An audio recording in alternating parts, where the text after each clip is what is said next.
Meanwhile, speaking of people who are confirming their political priors, so yesterday, oil futures completely dumped. I mean, down to negative $37.63. People were paying people to take barrels of oil off their hands. Why? Well, because there literally is no storage facility.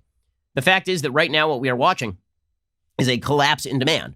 And this is one of the problems, is when you talk about the recovery, one of the things that you have to look at is how much has the underlying demand curve actually changed, because people's behavior has changed. So nobody's driving right now. The oil industry isn't tanking for financial reasons or systemic reasons. It is tanking because no one is driving and because businesses are not operating. And that means that nobody has any use for oil. So there's a glut of oil on the market, and oil has an expiration date, and it needs to be refined.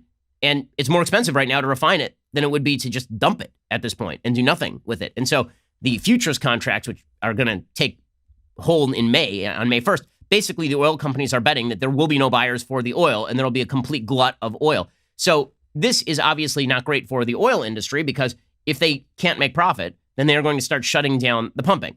And what you're going to see is that these oil companies are not supremely flexible, that as the economy ramps back up, they're going to start pumping again, but slower. American fracking is actually a lot more flexible and is going to fill some of that gap, which is not a bad thing for American fracking. But when I say confirming political priors, let me show you a perfect example. So the oil prices dump in historic fashion, right? According to the New York Times, prices went negative, meaning that anyone trying to sell a barrel would have to pay a buyer $30, in part because of the way oil is traded. Futures contracts that require buyers to take possession of oil in May are expiring on Tuesday. Nobody wants the oil because there's no place to store it. So AOC immediately tweets out a couple of absolutely asinine things because she is a moron.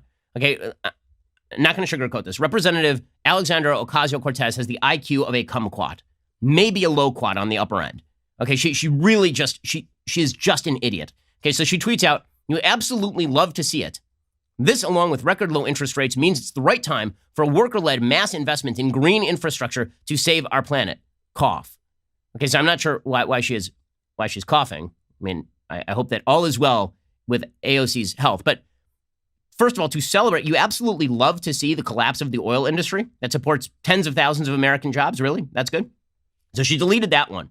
But then she put up a new tweet, and her new tweet is just as stupid. She tweets, "Now is the time to create millions of good jobs, building out the infrastructure and clean energy necessary to save our planet for future generations, for our economy, our planet, and our future. We need a Green New Deal."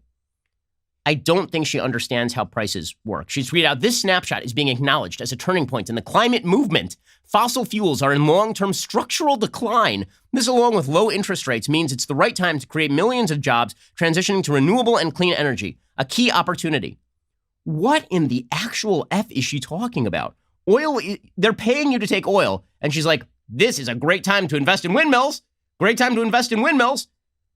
Was she dropped on her head as a small child? I can't think of any other explanation. BU needs to get, she should get I'm gonna advocate for AOC to get her college tuition waived from BU, because she did not get her money's worth. And she was an econ double major at BU, and somehow she graduated with a degree. This does not speak well of Boston University. So if she's looking for a legal advocate for her free tuition at BU, she didn't get anything for her money. Okay, there was no consideration in that particular contract. When the price of oil is zero, that is a horrible time to invest in windmills and green energy. What the F are you talking about? This is sort of like saying, did you see there's a glut of chocolate on the market? The price of chocolate is zero. Like it's literally zero. You could walk into the supermarket right now and just pick up, they'll pay you to take bags of chocolate back to your house. Have you ever thought of a better time to buy kale? What? What are you, what?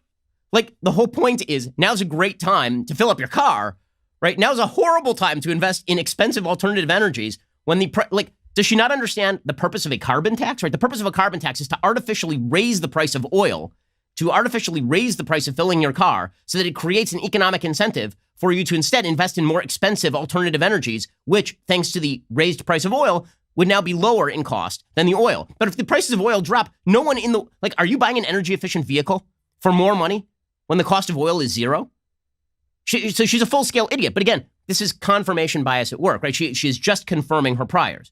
She's just confirming her priors. And when you see people confirming their priors, it does make you suspicious. It does make you suspicious that people are not being honest about broad-scale public policy. See, right now, if you want people to take life-altering measures, like staying at home, right, like keeping their kids at home, no summer camps, no movies, no restaurants, no eating out. You want people to shelter in place. You're going to need a high level of trust. And that trust is going to have to be based on the idea that you are not doing this for an ulterior motive. Right? Think about your daily life. There's so many things where you rely on people not having an ulterior motive. Right? So somebody says to you that you bring your car in, your car is broken, you bring it to an auto body shop, and they say, okay, well, we need to replace the transmission. And then you find out that they are being subsidized by the transmission company, and for every transmission they sell, they're getting a $200 kickback. Well, that's going to change your math on whether you actually need to replace the transmission, isn't it? Right? You're going to think to yourself, oh, this person has an ulterior motive. Maybe they're not being honest with me. In order for there to be any level of trust in the most broad-ranging and deep measures in American history, there is going to, in terms of civilian populations, there's going to have to be a high level of trust. That trust is being undermined each and every day by partisan actors who obviously are attempting to confirm their own priors rather than looking at the actual events on the ground.